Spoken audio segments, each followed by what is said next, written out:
el 7 de agosto. Estamos a puertas del cambio de gobierno. Sí, pues, efectivamente, ¿no? Ya las elecciones se acercan, creo que la primera vuelta es el 29, ¿no? De este mes, ¿no? El 29 de mayo, sí. Claro, es Sí. ahorita nomás. Las encuestas parecen indicar, a ver, todo el tema es, ¿habrá o no segunda vuelta? ¿No? Tras la primera vuelta, obviamente lo que espera Petro es que poder ganar en primera vuelta, porque él teme que en segunda vaya a perder. ¿Cuál es la sensación en estos momentos en Colombia? Sí, digamos que la elección, nosotros además de encuestas tuvimos también unas elecciones primarias. La izquierda tuvo primarias, la derecha tuvo primarias y el centro político tuvo primarias. Y eso nos permitió ver más o menos cómo está el pulso de cada una de las tres fuerzas. La izquierda salió muy fortalecida en las primarias.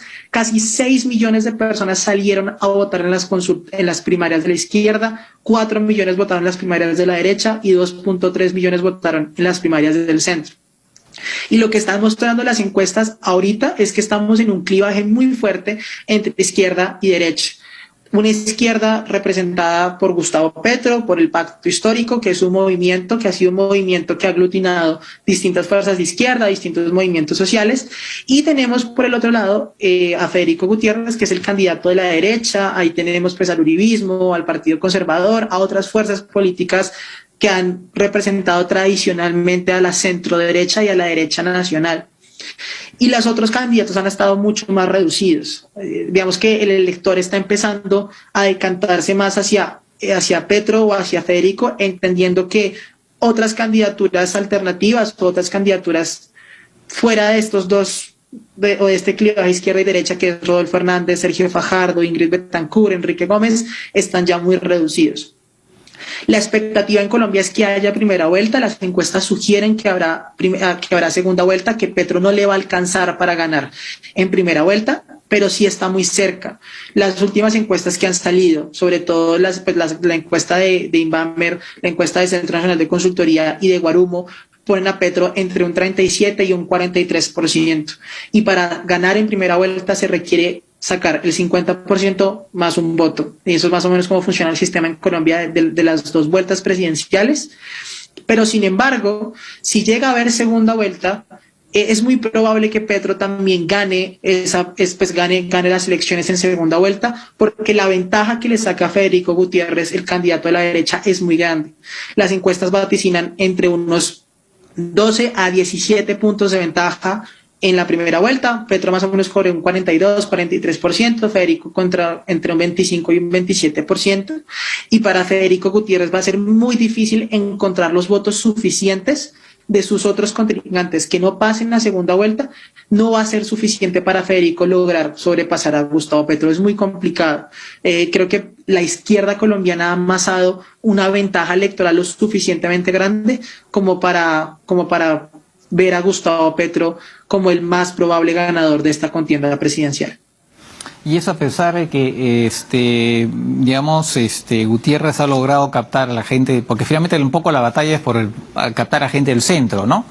Y Gutiérrez ha logrado captar, estaba César Gaviria, el expresidente de Colombia, ¿no? Líder del Partido Liberal, que finalmente parecía que estaba en coqueteos con Petro en un momento dado, que al final fue maltratado por la candidata a la vicepresidencia, o por lo menos él consideró que había sido maltratado, digamos, la candidata a la vicepresidencia Francia, y parece que ahí ha perdido Petro. O sea, que a pesar de eso, parece que estuviera perdiendo parte del centro, a pesar de eso, Petro podría ganar en segunda vuelta. Sí, aparte de las encuestas, lo que están capturando es que el efecto del Partido Liberal adheriéndose a Federico Gutiérrez no ha tenido un impacto tan grande en la intención de voto.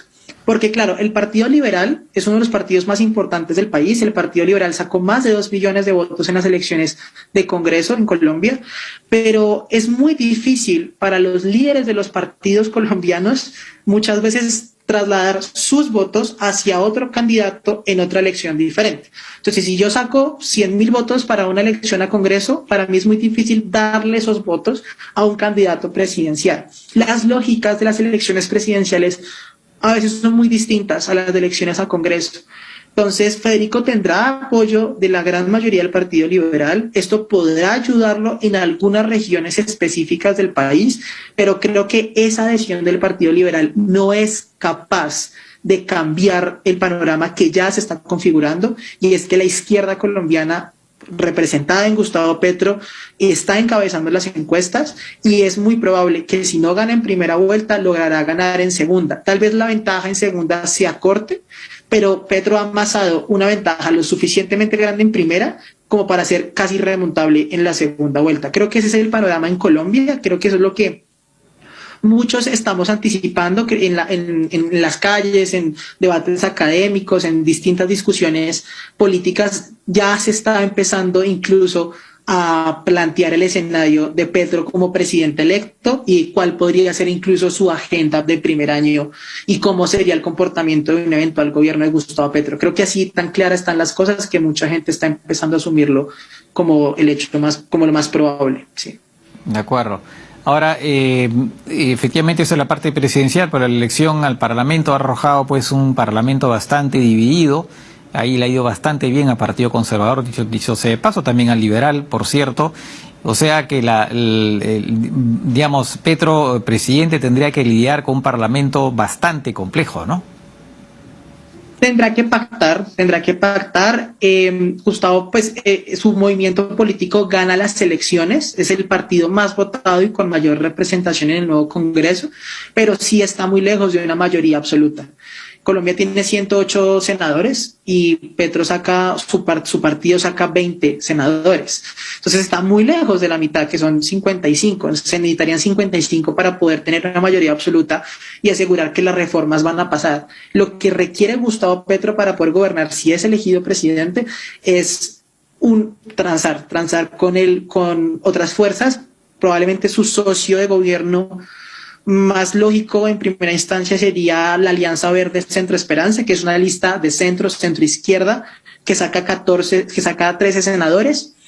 Luego tendrá que mirar si el Partido Liberal puede entrar en su coalición de gobierno, porque si bien el Partido Liberal ha anunciado que votará por Federico Gutiérrez en esta elección presidencial, yo no descartaría que César Gaviria, como líder natural del Partido Liberal, y Gustavo Petro lleguen a un acuerdo de gobernabilidad sobre ciertos temas. Eso está por verse.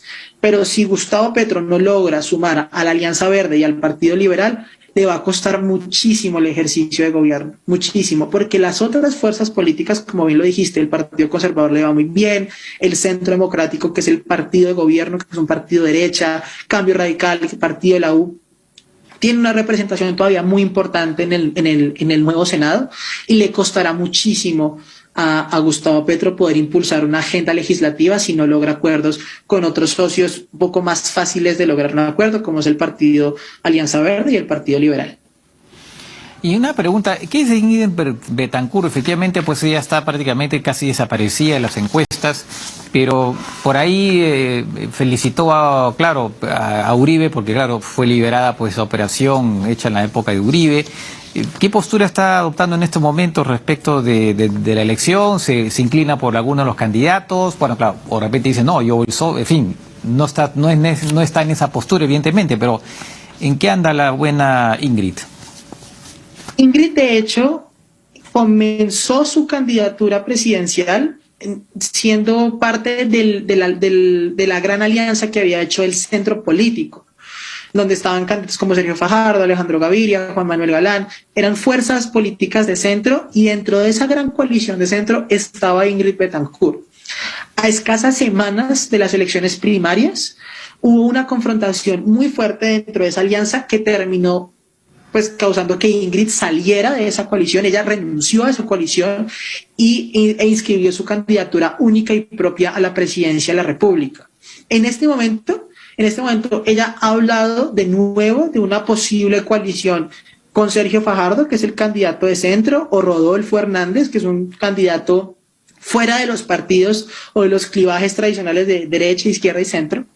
Pero creo que estando tan cerca de las elecciones va a ser muy difícil que se consume algo. Aparte, como bien lo decías, Ingrid en las encuestas está entre un 0.5 y un 1.5%. Entonces, su candidatura realmente no va a una posible alianza entre Ingrid Betancourt y otros candidatos, pues no va a causar mayor cambio en el panorama político, desafortunadamente sí. De acuerdo. Y volviendo a Petro, estaba leyendo que Lula hizo unas declaraciones al Times, creo que debe ser la revista Times, me imagino, donde dice que la propuesta de Petro de acabar con la exploración petrolera en Colombia, y que Colombia es un país que debe estar produciendo, calculo que en un momento llegó a exportar casi 1 millón de barriles diarios, no sé cómo está ahora, ¿no? Nosotros, para el público peruano, estamos en 30.000, o sea, estamos en el suelo. Hemos estado un poquito mejor, pero en fin, 1 millón de barriles diarios es una producción interesante, ¿no? Él ha dicho que van a seguir los campos produciendo, ¿no?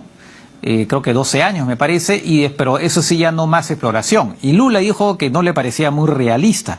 ¿Ha habido alguna reacción? Porque entiendo que Petro había un poco invitado también a Lula a una especie de coalición por el cambio climático. Por supuesto, no invitó a AMLO de México, porque él sí apuesta por el petróleo, pero había invitado a Lula, y ahora Lula le contesta de esa manera a través de Times. ¿Ha habido algún tipo de reacción de Petro? Hasta donde yo te he entendido, no. Digamos que la propuesta como tal en Colombia sí ha sido muy sonada, es decir, se ha discutido mucho sobre esa propuesta en específico, porque si bien es cierto, hay un consenso de algunas fuerzas políticas de la necesidad de empezar a hacer una transición en términos energéticos y en términos energéticos y en términos de acción para el cambio climático, es verdad que somos muy dependientes del petróleo todavía, y gran parte de la política social nacional se cimenta de la producción petrolera y de los réditos económicos que nosotros sacamos de esa explotación y exploración petrolera. Entonces, sí es cierto que es muy difícil en el corto plazo tomar una decisión de ese tipo. Se ha tenido un debate interno sobre esa propuesta, especialmente dando a entender que esto en el corto plazo es muy difícil, pero no sé si ha habido una reacción como tal de Gustavo Petro. Sí es cierto, y esto marca un poco algunas diferencias de este movimiento político de izquierda con otros movimientos políticos de izquierda en América Latina. Mucha gente trata de compararlos a todos, ¿no? Entonces, Pedro Castillo en el Perú, Lula da Silva en Brasil, Gustavo Petro en Colombia, Gabriel Boric en Chile, pero realmente hay matices, y en el caso colombiano este es un proyecto político que tiene una apuesta muchísimo más grande por temas climáticos, por temas de libertades, de libertades civiles, y derechos individuales. Entonces, esta es como una ejemplificación, y la izquierda brasileña, por otro lado, es un poco más pragmática, no tiene un enfoque tan fuerte hacia temas ambientales, sino tiene otro tipo de prioridades, y eso muestra un poco como las divergencias de los distintos movimientos de izquierda que estamos viendo en América Latina. Este es un movimiento de izquierda muy progresista, muy dado hacia las libertades y derechos políticos, y es un movimiento de izquierda pues también con una fuerte bandera ambiental. Entonces, ahí pueden haber divergencias y creo que se están viendo. En todo caso, es una propuesta que se ha debatido en Colombia y que se entiende que es muy difícil que se logre en el corto plazo. Somos muy dependientes. Porque eso requeriría de una ley en el Congreso para que esa decisión se tome. Eso depende, porque hay ciertas potestades del presidente de la República, hay un ejercicio administrativo que se llama los decretos. El presidente puede decretar algunas cosas, desde varias agencias ambientales, desde varias agencias podrían empezarse a frenar algunos proyectos mineros, pero creo que en todo caso tendrá que entender el nuevo gobierno, si es Gustavo Petro elegido presidente, que tener un cambio tan drástico en términos de política energética y de política de extracción de recursos podría implicar unas dificultades en materia de política social y en materia de política económica. Y eso creo que el gobierno entrante tendrá que entenderlo, porque una cosa es hacer campaña y dar esa propuesta, y otra cosa es llegar al Palacio de Nariño a sentarse a tomar esas decisiones y darse cuenta que tal vez no será tan rápida la transición como este proyecto político de pacto histórico, que es el más probable ganador, lo está proponiendo en este momento. Y Colombia también es exportador de carbón, ¿no? O sea, es un momento que en esos momentos el precio también del carbón se ha disparado, ¿no? Dicho sea de paso, ¿cuánto representa el petróleo digamos, en términos de exportaciones de Colombia, más o menos? Está más o menos sobre un tercio de las exportaciones, incluso un poco más, si no estoy mal. Entonces, hay una dependencia muy fuerte todavía de las exportaciones. Colombia, digamos, ha logrado unos avances muy importantes en materia social y económica en los últimos 30 años, pero la gran deuda de la apertura económica ha sido el tema de la producción nacional. Nosotros hemos crecido mucho en materia de servicios, nosotros fuimos muy privilegiados por el boom de los commodities a principios del año 2000 hasta hoy, pero igual nosotros no hemos logrado como cimentar una cadena productiva un poco más robusta que no necesariamente dependa de los hidrocarburos y estos commodities, sino que genere un poco más de valor agregado. En eso creo que todavía no hemos dado como un paso importante, y eso todavía pues, se ve. Casi la mitad de las exportaciones de nuestro país dependen de los hidrocarburos. Y eso pues es una de las grandes apuestas, de hecho, de este movimiento político de pacto histórico, que vamos a ver qué podrá pasar en estos 4 años para poder tal vez cambiar un poco esta situación, que yo sí creo hay un consenso, o podría haber un consenso, en que la economía colombiana necesita diversificarse y necesita, digamos, robustecer otros sectores de su economía. Ya para cerrar y de manera breve, ¿cuál es la propuesta de Petro respecto de la lucha contra el narcotráfico, el tema de la erradicación de cultivos de coca? Así, bueno, de manera sintética, claro, es un tema demasiado amplio, ¿no? Pero de manera sintética, por donde yo sé que, por ejemplo, que AMLO hablaba del abrazo, ¿no? Había que dar abrazos en vez de balas para luchar contra el narcotráfico. No sé si es un poco extraño, pero en fin, no sé cuál es la postura de Petro. Y, digamos, ese ha sido un debate muy fuerte en Colombia, y la posición de Gustavo Petro ha sido más similar a la posición que se tuvo durante los últimos años del gobierno de Juan Manuel Santos, cuando se estaba avanzando en las discusiones con respecto al acuerdo de paz, y es una política que no traiga glifosato, o que no aplique el glifosato como principal estrategia de erradicación, no a la aspersonadería, sino hacer erradicación manual, que sea concertada con las comunidades, que aparte no solamente sea erradicar el cultivo de coca, sino darle una alternativa al campesino que está cultivando esa coca, darle otro cultivo, garantizar que ese cultivo lo podrá vender, porque una de las grandes dificultades que ha tenido el Estado colombiano es esa. Obliga al campesino a que no puede cultivar coca, pero no hay una alternativa sobre qué puede cultivar. Duran varios años o algunos meses sin cultivar la coca, apostando por un proceso de erradicación y de sustitución de cultivos, y al final terminan otra vez en la cadena de valor del narcotráfico mediante el cultivo de drogas, porque no encuentran otra alternativa económica viable.